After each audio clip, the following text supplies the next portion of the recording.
Hello, everybody. It's Happy New Year to you. I hope you had a wonderful Christmas and New Year, and that 2022 is a wonderful, happy, healthy, and successful year for you all. Thanks ever so much for watching, everybody, whether you're watching live or on replay. And this week, the first show of 2022, I'm really pleased to have back with me the amazing poet, Skylar J Wynter. Now, Skylar lives in Australia, so for her at the moment, it would be about 3 a.m. So I'm actually going to play you a recording of the interview that we did at the weekend at a far more reasonable time in the day for her. So if you just bear with me, do please make comments and ask questions. If it's a question for Skylar, she'd be able to answer it tomorrow once the comments are posted on Facebook. But please do make comments. Oh, hi Rosie, good to see you. Thanks for watching in. So I'm just going to get the recording onto the screen now, and please do tell me if you don't get any sound, which happened once before. I think I've got that all under control now, but fingers crossed. So bear with me just a moment. You get a wonderful look on my face here, but ignore that and just listen to the fantastic poetry from Skylar. So I'll just set that going, bear with me. And hello everybody, it's Fiona Hooper here, and it's the first edition of 2022 for the Poetry of Painting. And as you will see on the screen here, it's my great pleasure to welcome back Skylar J Wynter, fantastic poet, and so pleased to have her back on the show. Welcome, Skylar. How are you doing? I'm doing great, thank you. How are you? Yes, not bad. Yes, a new year, new possibilities, new challenges. So looking forward to all of that. More paintings, Yes. you know. So yeah, really looking forward to the new year and hopefully less COVID problems. But we'll wait and see on that one. But I think let's hope so. Yeah, I mean, we have our boosters and everything else, so hopefully things will be okay. So so I really appreciate you doing this show, Skylar, because I'm longing to hear another of your poems about one of my paintings. And the painting that we both wrote poems about for this show it's called Moored by the Mill. It's just on the wall behind me here, and I'll share it on the screen in a minute. It's oils on board, and it's 10 by 12 inches.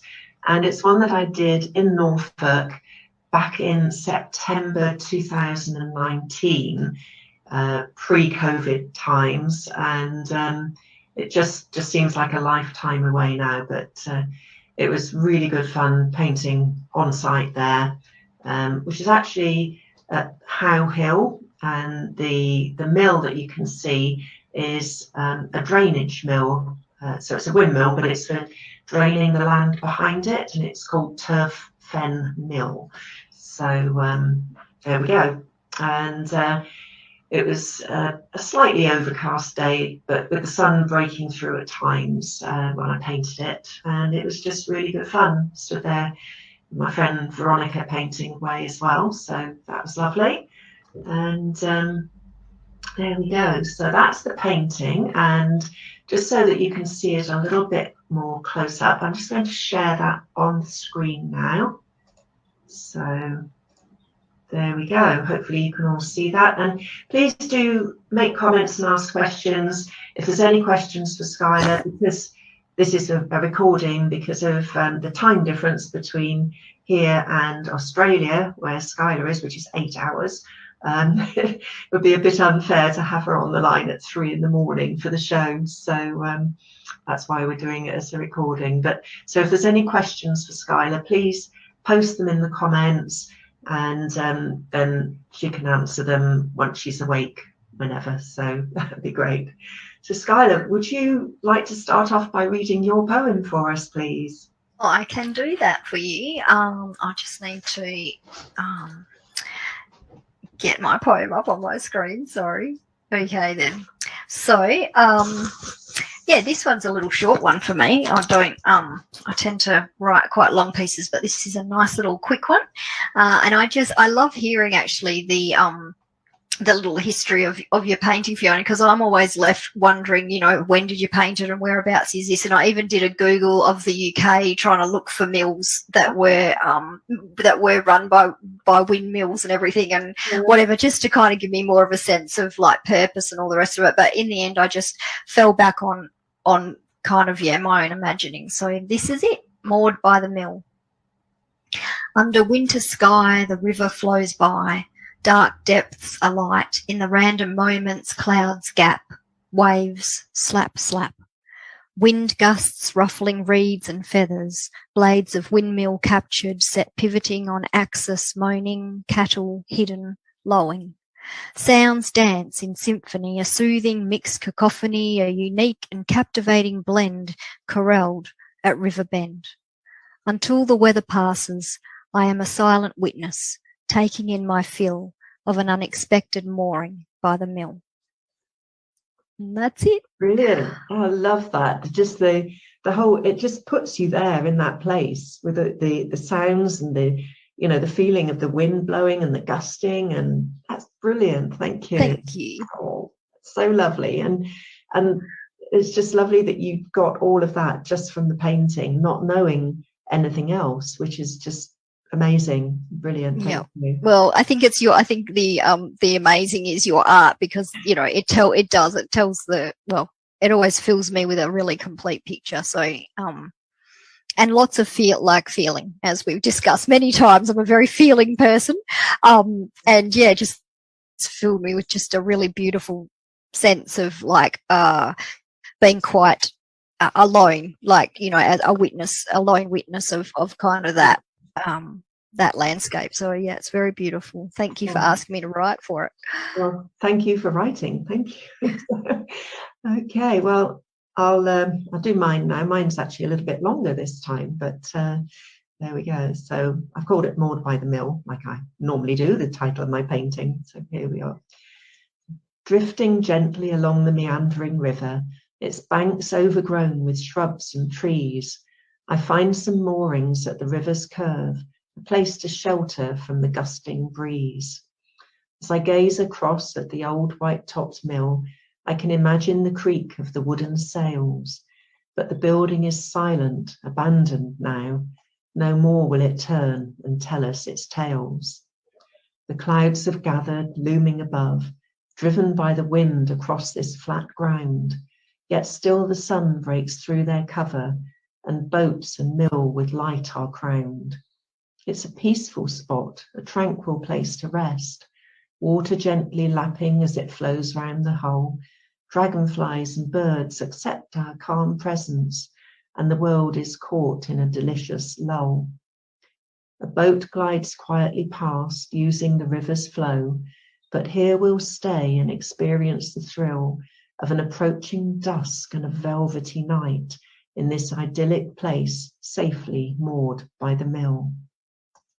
Oh, that's beautiful. Yeah, so we had some similarities there as well, didn't we? Again, so let me stop sharing that so we can everybody can see you properly. I don't know if in the version I just read to you, I'm not sure if I kept the word gust, wind gust. But when I heard you use the same word, we do tend to do that a lot, which is quite funny. Yeah. So well, thank you so much. That was beautiful. So, and the book, by the way, I've started researching how it's going to be published and what I need to do. So I'm hoping that that's going to happen certainly by the middle of the year to sort of September time. So I'm hoping that it will be published by then.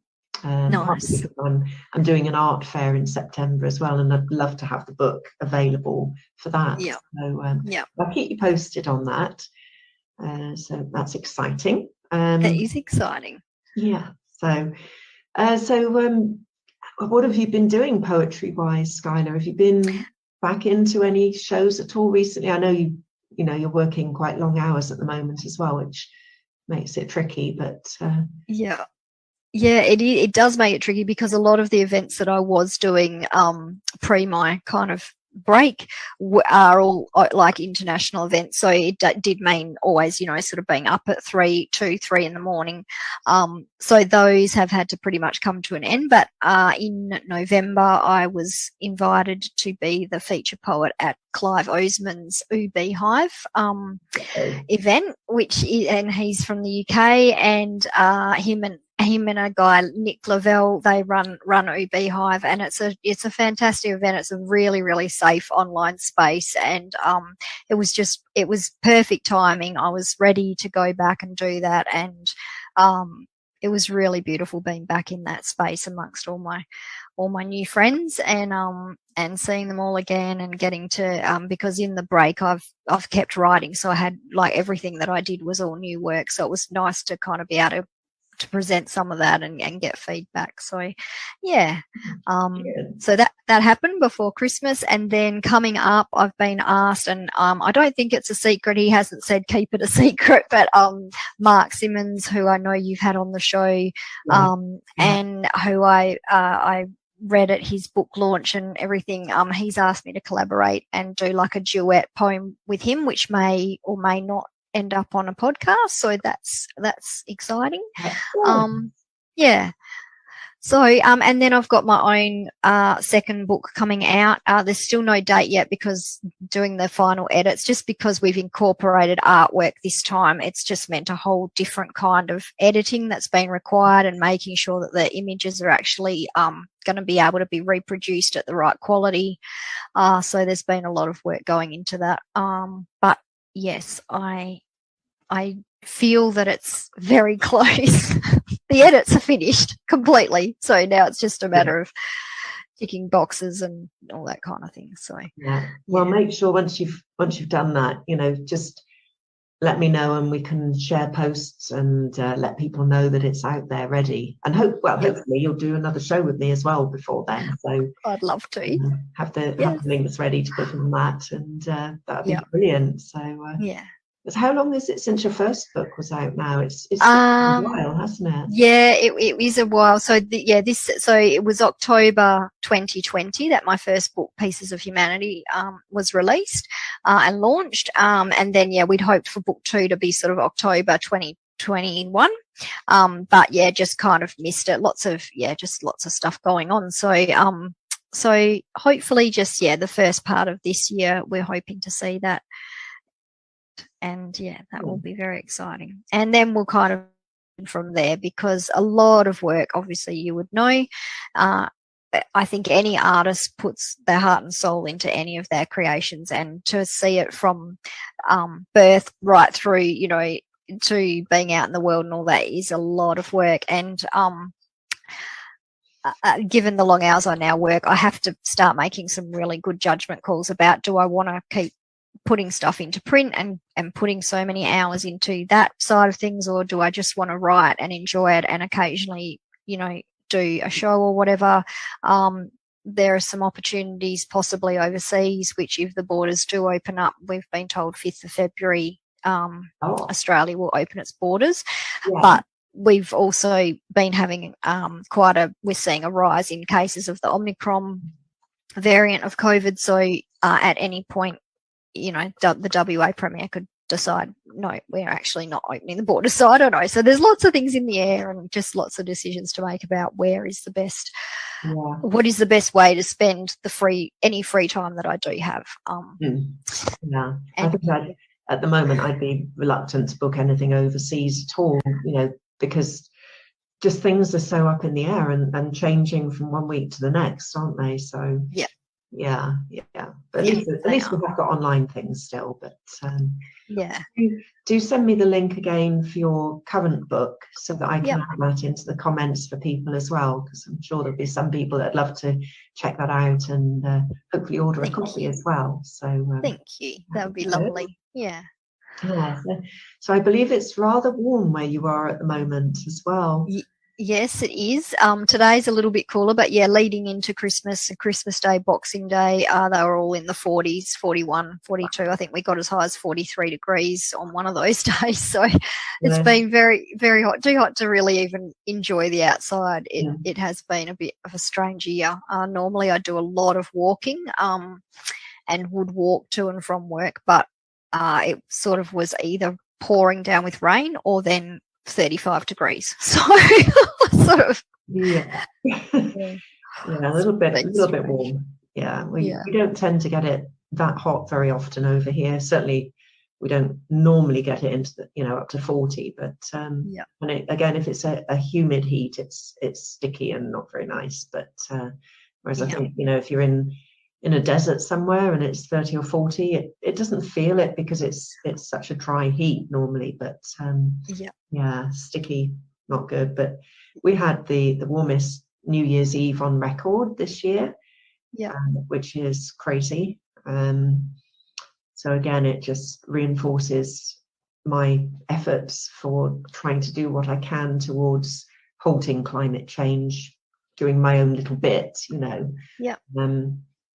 I want all these beautiful places that I paint and that to still be here, and for years to come, and not be completely changed by rising sea levels and everything else. So I'm still doing everything I can, recycling where possible. I just hope that when it goes off in the recycling van, that it does get processed right, and it's not wasted time doing it, but try to cut out plastics as much as I can wherever I can in the house and everything. So but and I think that's all we can do. We can only on any level for any of the world problems, we've just got to really bring it back to a very personal level, and what can we do each day, because otherwise it's super overwhelming. There's no quick fix to any of these problems. They're just so layered.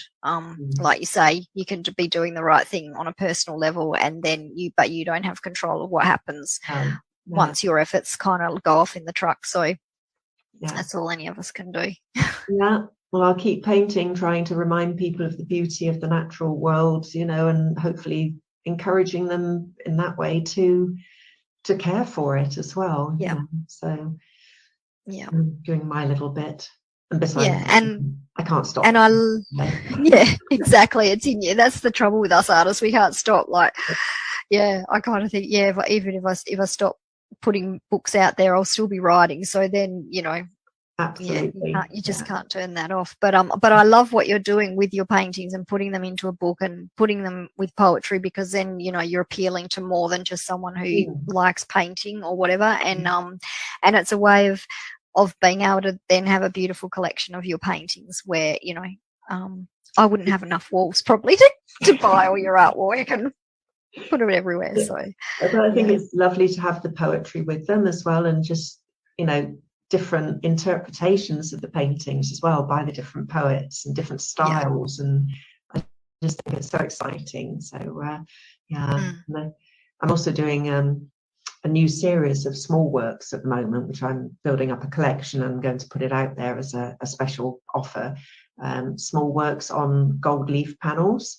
So they tend to be sort of 5 by 7 inches roughly, and then I've gold leafed the panels and then painting on top of the gold leaf with oils.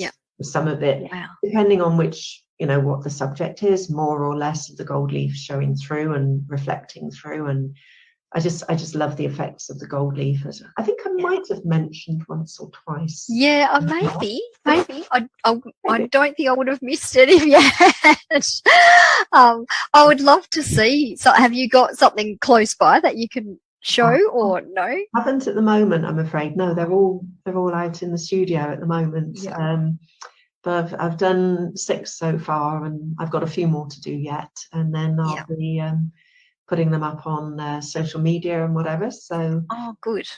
Well, send me a message. I will. They will be going out on my newsletter first, so that people that have signed up to my VIP newsletter get to see them before everybody else. And so anybody that wants to sign up and see them first, it's just on my website, www.fionahooper.com, and there's an option to sign up for my newsletter. I only send about 1 a month, so you won't get bombarded, but do sign up if you'd like to. I will. So, I will. And then you'll get to see them first as well, Skylar. So Oh yeah, I like being in first, Absolutely. especially with art, especially with new projects. I love I don't know, the energy that comes out of new projects is always just Yeah. it's inspiring. So yeah, that's really good. You're way ahead of me. I think people can get on my website and send me emails and things like that, but I haven't actually started a regular newsletter or anything like that. So you're on top of it all. Well, now's your chance. People, sign up, email Skylar and tell her that you want to be on her newsletter. So now's your chance to get in there at the beginning. Yeah, and then I've got to actually come up with some content that people are interested in. I don't know. Maybe if you email me on my website, you can tell me what you'd like me to talk about. That might be a better way to go. Absolutely. I mean, that's such a lovely thing to do, is to get feedback from your fans as to what they'd like to see. So, let Skylar know. Let me know what you'd like me to put out there as well. It's we all like to put content out there that people are going to enjoy and want to see. So, whether it's how I do a painting, what the painting looks like, details about it, in Skylar's case, her poetry, and where the inspiration came from for a poem. Because I guess you take inspiration from everywhere in your life, probably, Skylar. Do you, or do you have one particular area that you focus on? No, I'm very eclectic with everything. My wardrobe, my hair, what I read, my music. I'm just not one of these people who just has I have lots of favorites, if that makes any sense at all. And I don't go looking for inspiration. Literally, like I just wrote a poem this morning, actually, which was just a culmination of, I had a conversation a few weeks back with a very dear friend, and the content of the conversation just actually blew my mind to find out that a particular thing was happening in Western Australia, not just all of Australia. And I was just absolutely incredulous at the time of the conversation, and my subconscious has obviously been churning it over, because then something come up just in the last day. There's going to be an Australia Day event, and I was asked if I would poet for that, and it culminated in just a poem kind of being written this morning, just in the rough, just kind of came out of me. So I don't kind of go looking. It's just something I hear something or I see something, and then it can be days or months or weeks later, and suddenly there's a poem, and I can kind of join the dots, but it wasn't like a purposeful joining of dots, if you know what I mean. So it's something that resonates and catches you, and that generates it. Wow. I'm just a little bit like me, I don't necessarily go looking for the painting. I mean, obviously, if I'm out painting outside, I'm looking to see what, triggers something within me. But it is generally the landscape, because that's where my interests lie. But sometimes I just feel like doing something else. So two of the little miniature ones, little nuggets of gold on gold leaf, that I've done so far, actually flowers, which is very unusual for me to be painting flowers, but they're not like botanically painted, they're not very detailed.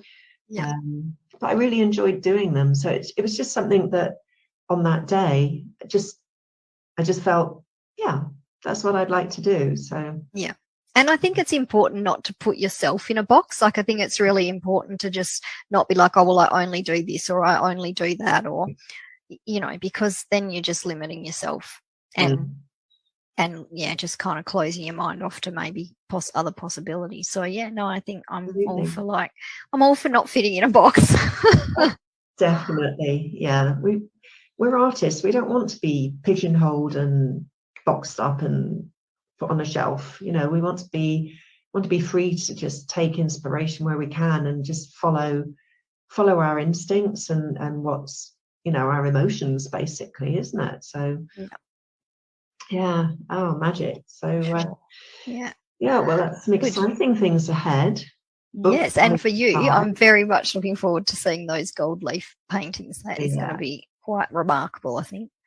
Well, you'll see them quite soon, but I'm going to do more of the collection first, and then put it out there, and just see what people think. So looking forward to that. It's always exciting, but and do some other. I've got some other larger works planned again, so that's going to be fun, and they won't all be on gold leaf, but I do like the effects of it. I just it's fun to work on as well. So it would I don't know the actual term. Now I'm just trying to think. This is where I lose words when I'm taken a bit off guard about something I want to say. So way back in the day, like medieval times, when the books were all illustrated, illuminated, and that's what, when I'm hearing you talking about these gold leaf paintings, that's kind of what I'm visioning. Some of them were just, some of those illuminations were just incredible, and to think that they were done so many centuries ago, they're just and they still look absolutely beautiful even now, in fact, over the Christmas period we went down to near Canterbury in Kent, and we visited Canterbury Cathedral, and had a little bit of a private tour with one of the guides, because we asked him a question, and he was so lovely and so helpful, and so informing us about so many different things. It was fascinating. But some of the stained glass windows they've got there are just incredible, and they date from, could be getting this slightly wrong, but I think it was about 1200 something. And they're still absolutely beautiful and wonderful even now, so many, hundreds of years later. The idea that, say, one of my paintings could still be around after that length of time and still be enjoyed by somebody, I hope they will be, because I'd love it if they were still bringing pleasure to people, even in 50 years time, 100 years time, let alone 800, 1200 years time, whenever. It's just quite mind-blowing, really, isn't it? And I know when I was in the UK, and that was a long time ago, 22 years ago, and we went to Salisbury Cathedral, which is just beautiful. Like I don't think I could live in the UK long enough to see all the beautiful things that I'd like to see, that I've only ever seen in books or whatever. But I think it's a real testament to your historical community or whatever, that these so many, I mean, I know a lot has been lost over the years, but there's just so many beautiful historical sites and artworks and things to see, and the buildings and everything. And you're blessed to have, in some ways, so much. Our country's just a baby compared to the UK. I mean, not for our Indigenous people. I mean, I think that there is probably, an extraordinary amount of hidden beauty and art created thousands of years ago by them and their people. But I think the opportunity for us to ever lay eyes on it has, it's either been destroyed or their sacred sites that we probably will never get to lay eyes on. So the fact that your historical stuff is something that we can all see and enjoy is you're very blessed, I think. We're very, very lucky, I have to say. And until you go and start visiting some places, you don't really appreciate what we have got, which is just so much. And like you say, you could live here for however many years and just travel around trying to see a lot of these places and still never see it all, because there's just so much, which is, we are very lucky. So if you come over again, I can recommend Canterbury Cathedral. It is just fascinating, just the artwork in there, and it's vast. I was absolutely amazed at the size of it. You see the one bit and you think that's big, And then you see at one end, it's actually got some steps, and you can see through into another vast area. And then there's another bit behind that, and a big crypt underneath most of it. It's just so big. It's incredible. But anyway. Yeah, and that's what always gets me, the structure of these cathedrals and the arches, and like you say, just all the stained glass and all that. And it is so massive. You think they didn't have cranes and all the computers working out all the calculations, and you know, and all these arches are all, you know, self-supporting, and they've all been worked out mathematically back in the day. You just think, wow, like mind boggles. And as you say, all without the aid of computers, or even going back a while, slide rules, and you know, going back. I mean, absolutely fantastic. But so that was fun anyway. So good. Good. I think we're probably getting towards the end of our time now. I didn't actually check exactly what time we started recording, but I think we're probably up to about the half an hour now, which has absolutely flown by again. As it does. I think we just keep chatting, like, just if there was no time limit, we'd still be here in a week. So it's probably good that you put the brakes on. It's a 2-hour show today, is it? But anyway, it's been absolutely fascinating and just wonderful to speak with you again, Skylar, and to catch up. It's been way too long, so hopefully we'll do another of these really soon, and then, you know, record it, as I say, because 3 a.m. for you at my normal time is just cruel. Can't do that. If I can get a day off work the next day, it wouldn't be so bad, and I'd love to do a live with you again. But current your situation, I think this pre-recording is much better, and I will definitely, obviously, you'll let me know when you do post it live, and I'm happy to get on and answer any questions for anyone. Please don't be strangers. Let me talk to me, because I love people. So anything you want to know. It'll be going out this Wednesday.